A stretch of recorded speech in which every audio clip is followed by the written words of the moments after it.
What is going on? Welcome to the next part of the YouTube sales series. Now, by this stage, we've gone pretty deep in terms of the discovery, all right?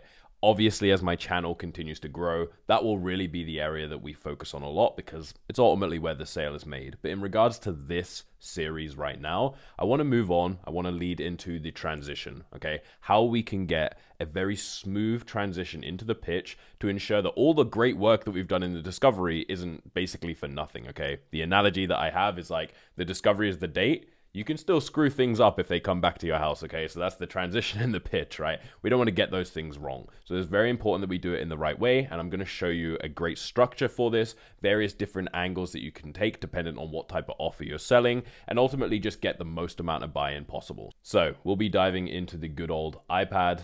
Strap yourself in, and let's do this shit. All right, we have the iPad. Let's dive in. So obviously, this is around nailing the transition and the pitch. There's a little bit of text up here. What's this say? Oh, I don't know how that got there, but also do it.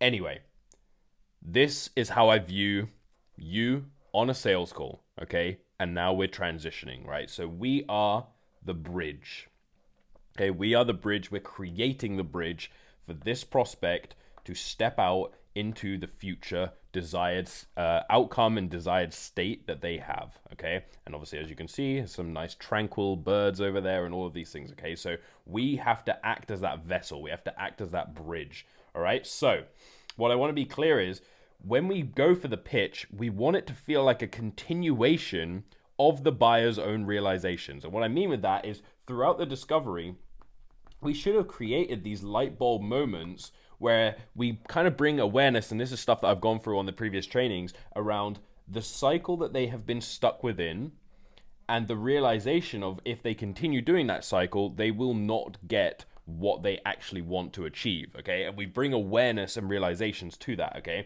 So we've helped them come to realizations, and as a result, when we lead into the pitch, it shouldn't feel like this random new agenda where we've just introduced. So it shouldn't feel like, okay, we just asked you a bunch of questions, it wasn't even that related, and now we're into sales mode, we're into pitch mode, okay? It should be this natural kind of continuation, okay? And I'll show you exactly what I mean with this, but obviously as we come into this, we do want to make sure that commitment is as high as humanly possible. And there's numerous ways to be able to do this, but we can literally just ask this, right? Okay, so you've been researching for, the last 3 months. We've actually figured it out together that because you've been researching 2 hours a day for the full 3 months, you've researched total of 300 hours without actually starting your e-com store right now, right? And just make up some examples, but this is pretty common stuff, right? Do you feel like continuing this current path of researching is actually going to lead you to those 100K months that we said, was the goal for you? Or is it going to just keep you stuck in that same cycle, right? And then, of course, we start to ask these questions. Do you feel like if you had instead spent this amount of time just on action and implementing and building the e-com store, you'd be in a position where you'd already have a successful e-com store? So where is the focus now? Do you want to continue researching, or do you want to shift that focus into implementation? Why? Why has that focus changed now? Okay, commitment, right? And then this is a Josh Lyons question, right? Most people know that I'm within his mastermind and, exceptionally powerful stuff within there, but the how much longer question, okay? Okay, so knowing this, right? How much longer do you want to continue this cycle? So again, contextualize it, knowing that you've now spent 300 hours researching an e-com store and have $0 to show for it. How much longer do you want to continue within this research cycle? I don't want to continue another day. Dependent on how the rest of the conversation has gone, if it's heavy in commitment, I'll be like, okay, makes sense because we've already covered some of this stuff. Or if I feel like they're not as committed as I would want them to be, once they tell me, not another day, I don't want to do this any longer, okay, why? Or why now? Or what shifted, right? Why do you no longer want to be within this cycle, okay? And we'll tie them down again. Now, that's just kind of like the commitment-based kind of section, and we should be getting micro commitments all throughout the discovery, and we've kind of gone through some of this in the previous trainings, but Now it's just kind of getting that final commitment, and now we'll lead into the transition. Okay, so topic of the day. So a couple of different ways you can do this. Summary, transition. Okay, so the first one. Cool. So just to recap everything you've shared so far, sounds like the biggest challenges right now, there's a few. So firstly, you've been spending a ton of time trying to scale through the paid ads, but the margins are getting tighter and you're not seeing a consistent return on your ad spend, especially on that cold traffic. And then you mentioned that your organic content, it's not really driving that buyer ready traffic either, right? You've got followers, but they're not converting. And then thirdly, what you mentioned, you're doing most of this yourself or managing the freelancers, right? You would probably just have this contextual, right? So it's like you mentioned you're doing most of this yourself. So your back end systems and retention strategies just aren't really where they need to be, right? And that's ultimately making it harder to break through that, kind of 30 to 50K month plateau that you're at and then hit that next tier that you mentioned you've been aiming for, which is the 100K per month mark with some back end stability and just less chaos going on. Is that all accurate, right? Again, this is obviously a different example to the person that's done 300 hours of research. Just want to give you some different angles of, how you would word these things, okay? So realistically, when you're giving the summary, you don't really want to talk too much about the things that are amazing. You can throw in a couple of things of it just so it seems like you're not trying to attack them. But the reality is they're here to have problems fixed, okay? So we want to have a problem-focused summary. These are the areas that you need help with, right? So that's really what we want to do, and we just give that summary. And then, is that all accurate? Yes, that's accurate. Cool. Is there anything else that you feel is super important that I should know that we haven't already covered? Okay, just giving them another option, another chance to kind of share with us anything that might have been missed, anything that could be super important. Really, really important to ask this question, okay? And then you want to come in with certainty. Cool. So that is for sure something that we can help you out with. So let me walk you through what it would actually look like if we were to solve those problems together and how we'd approach building that next level with you. Okay? Certainty. You see the level of certainty within that. It's not kind of like, well, I definitely think that we'd be able to help you. And if you'd like, I guess we can sort of take a look at how that would happen. No. Right, and you see a lot of people like that. If that would be okay with you, I'd love to share how we could do that. No, it's too needy, right? You want to be that person where it's like, cool, I have clarity on your situation. We've gone through everything. You've confirmed that is the reality. I can help with that. Okay, so we want to have that level of certainty. Now, that was like the summary-based transition. If you want to go for a little bit more of a simple transition, and I kind of flick between the two. It really depends on what offer I'm on.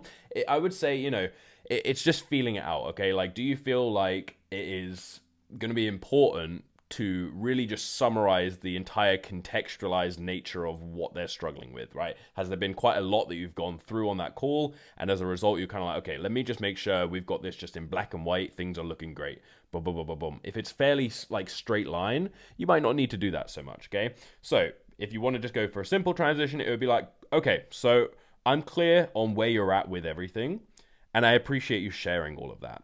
Is there anything that we haven't covered that you feel is super important I should know? And then this was a line that I got from a previous guy that was mentoring me when I was in Iman's team. He used to throw this line in. It was really good for just kind of diffusing any, there shouldn't really be any tension at this stage, but it is just a really good way to kind of lighten the intensity of the conversation. Yeah, is there anything important that I should know? Any horrible, life-threatening diseases or anything like that, right? And it would always get a laugh, right? Again, know who you're talking to. I wouldn't use that every single time. And also know yourself. Does humor land really well when you use it? Because sometimes it just doesn't, and that's fine. With me, it works pretty well. I'm like, hey, yeah. So I appreciate you sharing all of that with me. Was there anything that you felt like was super important that we haven't already covered that I should know? Should I be in the know of any horrific diseases that you might have or anything like that? Oh no, Scott, no, everything's cool. Okay, perfect. Right? So that's just a good way to kind of have that little bit of familiarity, a little bit of humor, whatever it might be. And then you can just say, cool. So that all makes sense. And we can definitely help out with the areas that you've mentioned there. If you'd like, I can break down exactly how we'd make that happen. Okay, so you can ask this permission thing. Permission isn't bad, but it's more about when you go like, what? So yeah, I guess if you want, we could I could show you sort of how we'd make that happen, and it's the sort of like I think we can help or I feel like we can help. It's like no, we can definitely help out, and if you'd like, I can walk you through exactly how that's going to happen, right? And then I always ask this, perfect. So I'm going to go through quite a lot of things just here. Did you have a pen and a paper just kind of, to make some notes as I go through these things? Okay, perfect. It's just creating that little bit of extra buy-in, a little bit of extra commitment. They're not fucking walking around on their phone, which obviously we've already covered that in the frame setup anyway, but you want to make sure that they're actually present. They're like the person who goes, yep, I've got one right here. That's a good sign. The person who's like, but it's okay, don't worry about it. Cool, well, I'm going to be talking for quite a while. I'm going to go through like phase by phase exactly how we make this happen. I don't want you to get lost or anything like that. And I also don't want you to be like, oh, this was a lot of information, I need to digest it. Like normally we would say just to make some notes, and you can kind of section them into 3 phases. Like, do you have a note around, right? Just hold your ground, okay? Now, commitment before pitching, okay? So, little tie down, okay? We get a little tie down before we pitch, right? But I don't want it to be like this is like we're in this together, okay? That's always the dynamic and the mental kind of frame you want to have towards this, which is why I've had us, tied together, right? So you've got various different ways of doing this. Now, this was a Paul Daly method. Now, I don't know if this was taken from someone else, but this is where I first learned it, and it was good, and I have used that to close a shit ton of deals. Okay, so the out of this world frame is just simply like, so before I break down exactly how we're going to make this happen, if everything is aligned with what you're looking for here today, would it be out of this world to say that we could get you started? Boom, done. Would it be out of this world to say that we could get you started today? Just something like that, okay? If everything looks aligned, would it be out of this world to say we could get you started here today?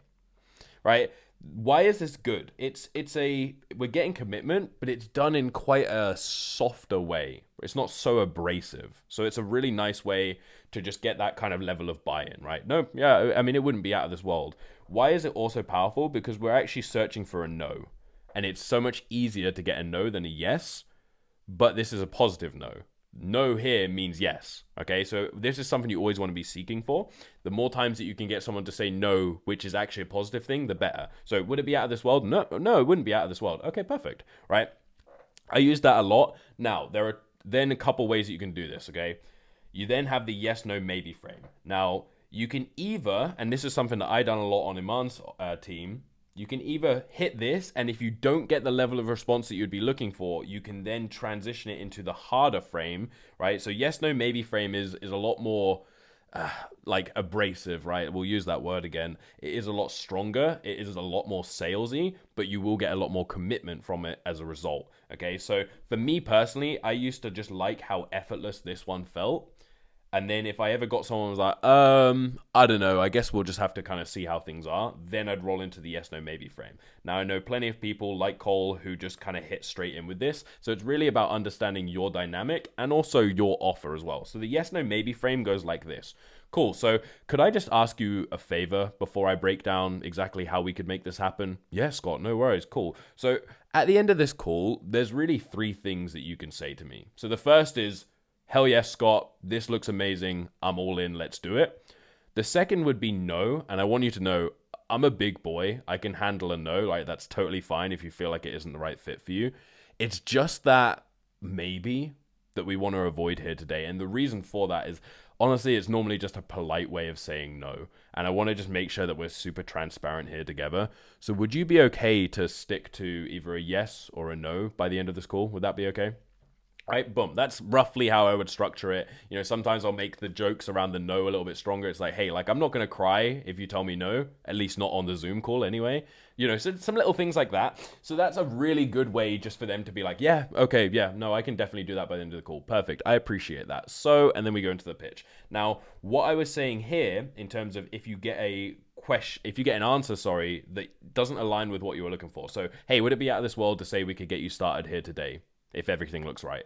Well, I just need to see kind of what things look like, but I don't know, maybe I'll have to just see. Sure. Well, What I really meant with that is there's kind of three things that you can say to me at the end of this call, and then we just roll right into the yes no maybe frame, and that's a really good way to like double protect yourself, right? You got out of this world. Oh, that one didn't quite land how I wanted it to. Cool, we're going in for the harder one. We're going in for the slightly tougher one. The reason that that's good is because it kind of gives you, like I said, two options. And the first one is a lot less. It's a lot less rigid. It's a lot less sales resistance creating. So then, if you get a good percentage of people that are like, oh yeah, it wouldn't be out of this world. That's cool. Okay, perfect. Boom. We don't need to worry about the yes, no, maybe frame. Now, again, I know plenty of guys and girls that just go straight in with this one. I often go straight in with this one. It really depends on what I've been selling at that time. But that is the ways that I would do that, right? Both if needed is what I wrote down there. Okay, so this is the perfect way to get commitment for a decision, right? Because that's ultimately the goal here. You don't want to be back and forth. You don't want to be following them up, okay? And this is just a great way to get that level of commitment. Because what happens later on if they say, cool, well, I mean, it makes sense, but let me just think about it. Sure, I completely understand that. Help me understand maybe where the disconnect is, because earlier you mentioned it wouldn't be out of this world to get started here today. So what would you say the concern really is, right? We can use that as leverage to basically objection handle, okay? And then obviously a lot of the other time it just creates more of an objectionless close because they've already committed, okay? So that is really the way that we want to do this. I'm not going to do a full-blown training around pitch. There's a few reasons for it.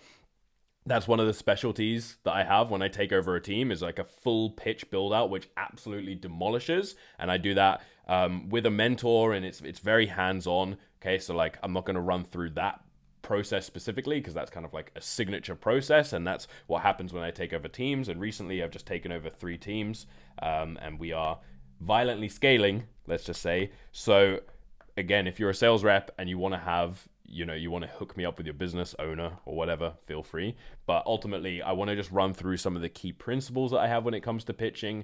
If you're on an offer, there should already be some form of structure or framework that you have for the pitching, okay? We want to keep it clear, we want to keep it concise, and we want to keep it simple, right? And really, one of the things that you want to do as well is pre-handle the objections.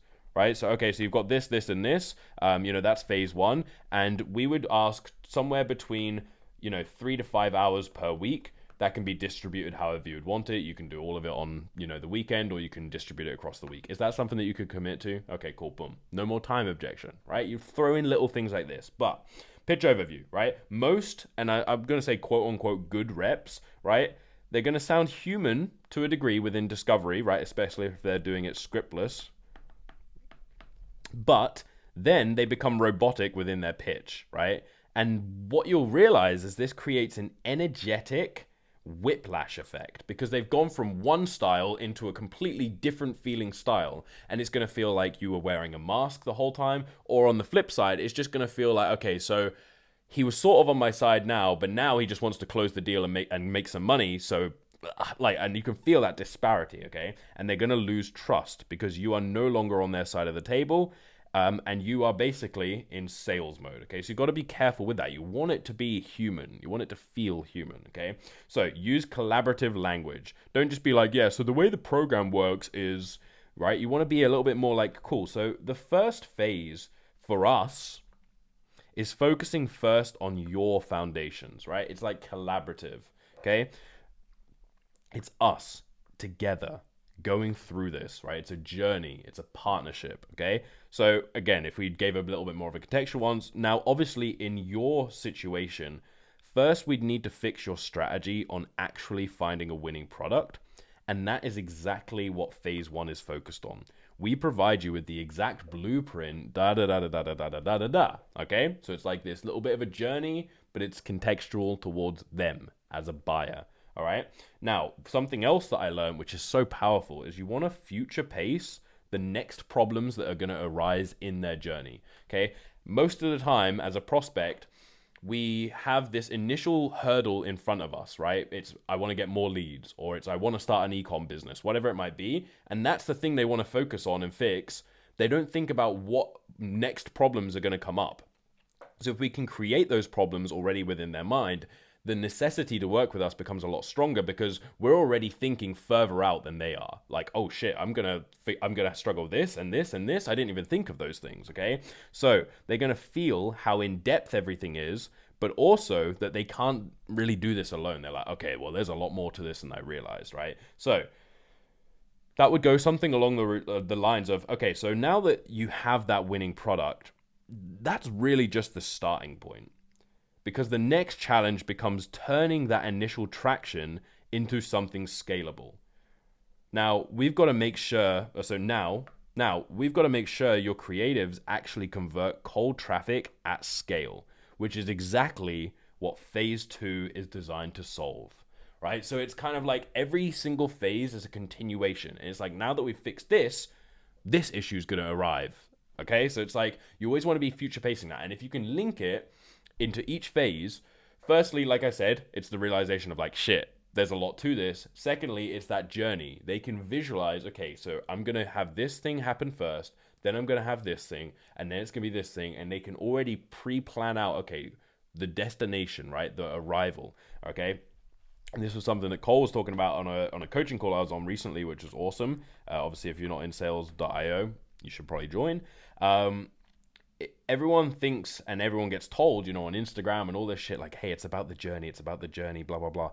But like, as a buyer, and honestly, as a human, we're only being told this so that we're not like depressed along the road, right? Because obviously the journey is an essential thing, but realistically, it is about the arrival. It is about the destination, okay? So if we can already have clarity on what this journey is going to look like methodically, step by step, we can start to understand what that feeling of arrival will be like, and that is where the sale is made, okay? So this was a walkthrough on how I transition and some key points that we can implement when it comes to pitching as well to really make sure the buy-in is as strong as possible. Hopefully this was valuable for all of you guys and girls there. This is you, infinite fucking potential, okay? So if you haven't gone through some of the previous trainings that we've done, make sure you do so, because obviously we had the last one was a coaching call that I done with Alfie, which I got crazy good feedback on. Okay, we've done a lot of deep dives into the discovery. I done a triple call review in one call. It was, yeah, like there's a lot of value in those, if I say so myself. For everyone that has supported so far, I appreciate you a ton. Again, we're approaching the kind of 500 subs, which is awesome. And funnily enough, on my vision board, I put, and I think it was 2 months from now, I put the goal of 750 subs. So we are approaching, slowly but surely, my vision board completion on that little one area. Okay, I've got obviously multiple things on there, but thank you everyone for facilitating, the goals that I have within my life. I appreciate all of you massively. I will catch you on the next video, which will probably be potentially objection handling. Okay, so peace and love. Catch you on the next one.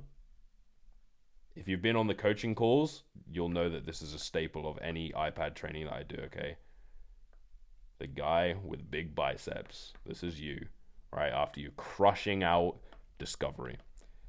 I'll catch you in the next one. Goodbye.